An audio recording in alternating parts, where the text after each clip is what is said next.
માં આદ્યશક્તિની આરાધનાનો પર્વ જ્યારે નજીક આવી રહ્યો છે ત્યારે યુનિટી ફાઉન્ડેશન દ્વારા પ્રાચીન અને અર્વાચીન ગરબાનું આયોજન કરવામાં આવે છે।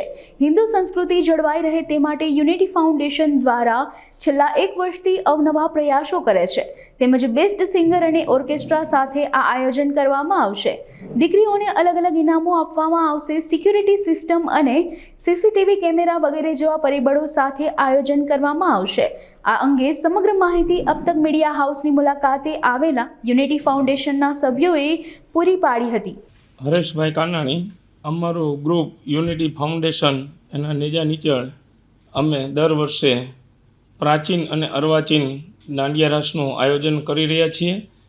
એમાં 225 દીકરીઓ પ્રાચીન ગરબા અત્યારે પ્રેક્ટિસ લઈ રહી છે અને 9 દિવસ ખૂબ જ આનંદપૂર્વક પ્રાચીન ગરબી અને અર્વાચીન દાંડિયા રાસ જે ગુજરાતમાં એકમાત્ર સ્થળ પ્રાચીન અને અર્વાચીન દાંડિયા રાસ થતા હોય એવું અમારું યુનિટી ફાઉન્ડેશન આયોજન કરી રહ્યું છે। 125થી પણ વધારે અમારી ટીમ આમાં કાર્યરત છે। અમે કોઈ પ્રોફેશનલ લેવલે કરતા નથી। નાની દીકરીઓને પણ જે ગિફ્ટ અમે લાણી આપીએ એ જોઈને તરત જ ખુશી અનુભવતી હોય, જેનો અમને આખી ટીમને આનંદ છે।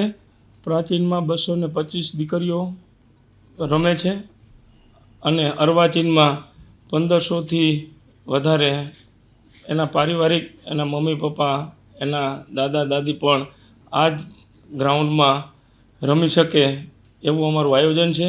સત્યસાઈ હાર્ટ હોસ્પિટલ રોડ ઉપર અમારું બેનમૂન આયોજન છે।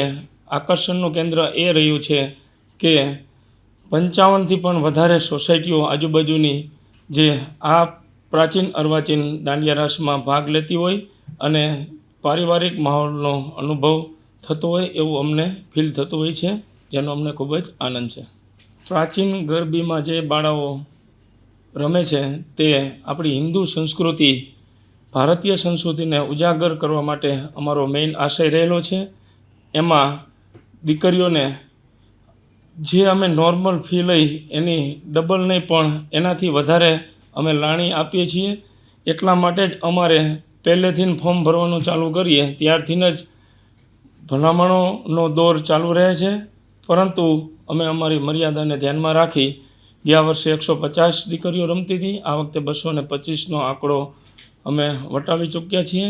એ અમને ખુશીની લહેર છે। લોકોને અમે અમારા યુનિટી ફાઉન્ડેશન દ્વારા એ સંદેશો આપવા માગીએ છીએ કે આપણી પ્રાચીન સંસ્કૃતિ જળવાઈ રહે। હિન્દુ સંસ્કૃતિ પરંપરા જે આપણે વડવાઓ ઋષિમુનિઓ આપતા ગયા છે કે 9 દિવસ મોટામાં મોટો તહેવાર ભારતીય સંસ્કૃતિનો કહેવાય, જો આને આપણે ઉજવતા રહીશું અને જે અત્યારે હાલમાં જે દાંડિયા રાસ ને ડીજે ઉપર જે નાચ ગાન ચાલી રહ્યા છે એને કદાચ આપણી ઋષિમુનિઓના કહેવા મુજબ પ્રાચીન સંસ્કૃતિ પણ પાછી લઈ આવીએ એવો અમે સંદેશો આપવા માગીએ છીએ।